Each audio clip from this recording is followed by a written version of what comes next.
Rusia y Ucrania están a punto de dejar de ser como las conocíamos, y podrían incluso dejar de existir en mucho menos tiempo del que podríamos imaginarnos. El conflicto entre estas dos naciones ha escalado al punto de ocasionarles las mayores pérdidas de toda su historia contemporánea, haciendo que se vuelva cada vez más complicado que puedan recuperarse. Muchos tienen preguntas como, ¿qué tan grave es la situación en estos países?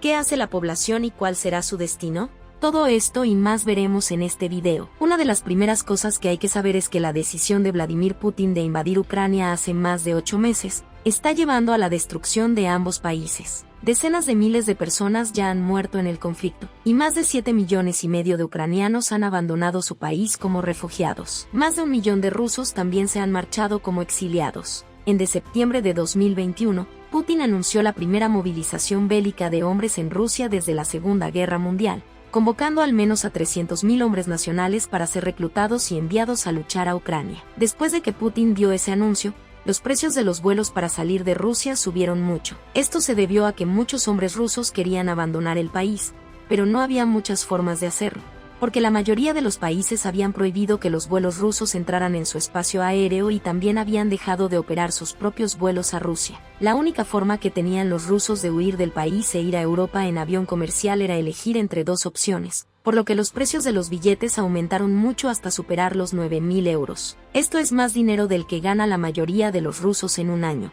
La mayoría no podían pagar este elevado precio, pero también se hizo difícil escapar por tierra. A finales de septiembre de 2022, Polonia, Lituania, Letonia, Estonia e incluso Finlandia habían cerrado sus fronteras con Rusia. El gobierno ruso tampoco deja ir a Europa a las personas con ciudadanía rusa, aunque tengan un visado válido. Esto significa que también es imposible para los rusos viajar por tierra a Europa a menos que quieran atravesar la zona de guerra activa en Ucrania. La única ruta terrestre posible hacia Europa para los rusos que aún huyen es a través de la estrecha franja de Noruega en el extremo noroeste del país. Noruega todavía no ha cerrado su pequeña frontera con Rusia, y la autopista que conduce a ella más allá de Murmansk sigue abierta por ahora. Pero para la mayoría de los rusos que huyen de las consecuencias de esta guerra, la ruta de Noruega está a miles de kilómetros de ellos en un difícil y costoso acceso. Al mismo tiempo, se calcula que el 70% de los ciudadanos rusos ni siquiera posee el pasaporte necesario para viajar al extranjero.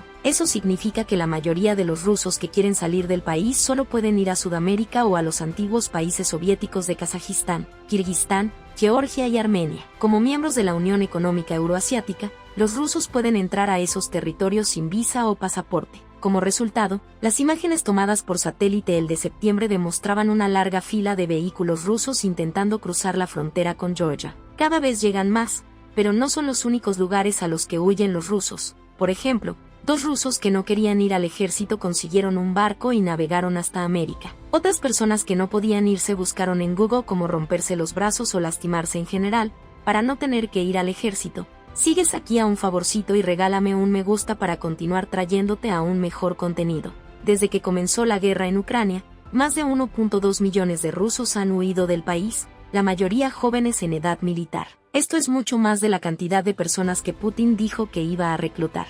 A medida que más y más gente muere o se huye del país, la situación es más grave aún cuando se tiene en cuenta que las poblaciones de Rusia y Ucrania llevaban años disminuyendo, y la guerra está ocasionando todas estas pérdidas. Puede que dentro de 20 años no reconozcamos a ninguno de los dos países como lo hacemos hoy, tal vez ni siquiera existan. Puede ser algo complicado de entender, pero ten en cuenta lo siguiente: ambos países tuvieron millones de pérdidas durante la Segunda Guerra Mundial, principalmente hombres jóvenes. Casi 2/3 de ellos habrían muerto antes de cumplir los 23 años. La muerte de tantos jóvenes que aún no habían tenido hijos provocó un efecto negativo en la demografía unos 20 años después, reflejando a las vidas perdidas durante ese conflicto. De hecho, estos anuncios de la generación perdida de la Segunda Guerra Mundial siguen resonando en la sociedad rusa y ucraniana. Cada 20 o 25 años, estos tiempos de gran crisis demográfica han causado problemas a la población de ambos países en la Unión Soviética. Se derrumbó justo cuando empezaba el segundo eco de la generación que perdió la Segunda Guerra Mundial. Esto provocó un colapso en los servicios y estructuras estatales de la era soviética, lo que condujo a un aumento del alcoholismo, el consumo de opiáceos, los suicidios y delincuencia. Y Chida, Esto asoló a las poblaciones tal de Ucrania como de Rusia durante años después, y provocó que la esperanza de vida de cada una de ellas cayera en picado. La esperanza de vida de los hombres rusos y ucranianos hace unos años era 17 años menor que la de los hombres de Europa Occidental. Estaban casi al mismo nivel que los hombres de Afganistán y de muchas naciones del África subsahariana. A pesar de estar en paz, esto ocurría porque las tasas de mortalidad y emigración se disparaban en los años 90, mientras que el número de nacimientos para reemplazarlas caía en picado. La situación actual es que hay menos mujeres ucranianas que tienen hijos que lo que se podía ver en el pasado. De hecho, las mujeres ucranianas tienen la segunda tasa de natalidad más baja del mundo. Esto significa que no nacen suficientes niños para reemplazar a la población. A diferencia de muchos países occidentales, que compensan sus bajos niveles de natalidad con altos niveles de inmigración en Ucrania. Hace décadas que se va más gente de la que entra. Como resultado de todos estos factores, la población de Ucrania ha disminuido cada año más específicamente, ha disminuido casi un 20% en los últimos 30 años. A causa del éxodo de la población y a la baja tasa de natalidad, Rusia se enfrenta a problemas similares, pues solo ha registrado 3 años de crecimiento demográfico en los últimos 30 años. La tasa de natalidad actual de los rusos es de 1,5 hijos por mujer, y tienen una tasa de inmigración ligeramente positiva. Ahora, el número de nacimientos en Rusia no es fácil de determinar. Esto se debe a que hay muchos grupos étnicos diferentes en Rusia y estos tienen menos hijos que los otros grupos. Sin embargo, podrían volver a intentarlo en un futuro. Como la población de rusos sigue disminuyendo, mientras que la de otros grupos sigue aumentando, es posible que exijan más autonomía de Moscú o incluso la independencia. Una vez más, si una de ellas llega a tener éxito en el futuro, como Chechenia, podría desencadenar un efecto dominó en las otras repúblicas internas, declarando también su independencia y llevar a una disolución o incluso al colapso de toda la Federación Rusa. Y aunque eso pueda parecer improbable ahora mismo, hay que recordar que Rusia ha sido un imperio multiétnico durante siglos y que ya se derrumbó 2 veces en el siglo pasado.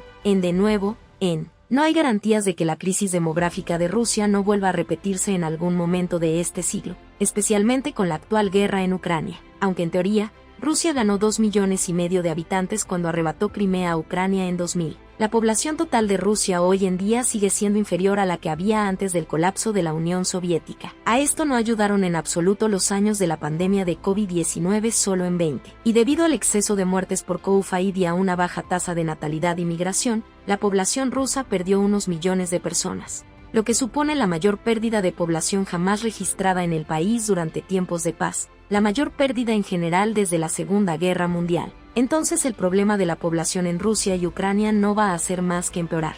Más de 7,6 millones de personas han abandonado Ucrania desde que comenzó la invasión. Esto significa que casi 1 de cada 5 ucranianos ha abandonado el país en menos de 8 meses. Y esto ni siquiera incluye el número desconocido de soldados y civiles que han muerto o han resultado gravemente heridos desde que comenzó la invasión, que probablemente sea una cifra muy alta. Así pues, aunque Ucrania consiga ganar la guerra, el país nunca volverá a ser igual. Lo mismo puede decirse de Rusia, cuya población disminuye a medida que la gente abandona el país. Hay que recordar que muchos de los rusos que han abandonado el país tienen estudios o son jóvenes. Antes de la invasión, había 33 millones de hombres jóvenes en Rusia. Podrían haber servido en el ejército, pero ahora se calcula que 800,000 de ellos han abandonado el país o han muerto o resultado heridos. En Ucrania, esto supone casi el 3% de todos los jóvenes de Rusia. Como la guerra en Ucrania continúa, Putin necesitará reclutar más soldados para reemplazar a los que se han perdido,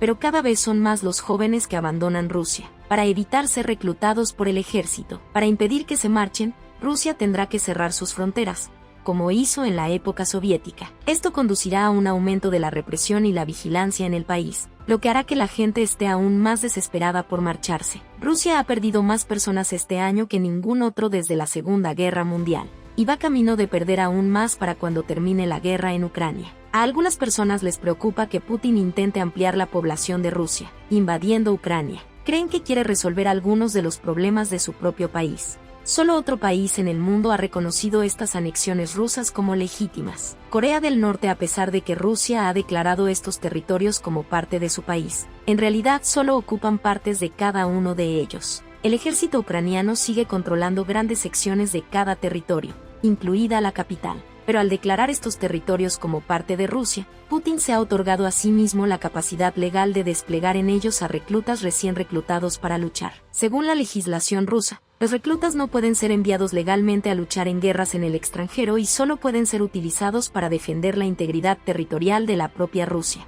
Así pues, ahora que Rusia ha declarado que estas provincias forman parte de su país, los cientos de miles de hombres que están siendo reclutados pueden ser enviados legalmente a luchar contra los ucranianos. Hay cerca de 9 millones de civiles en Ucrania que Putin quiere añadir a Rusia. Cree que así reemplazará a las personas que su país está perdiendo a causa de la muerte y el exilio. Pero si Ucrania recibe mejores armas de Occidente, podrían recuperar la tierra que Putin quiere y a todas. Te felicito por llegar al final de este video. Eres genial.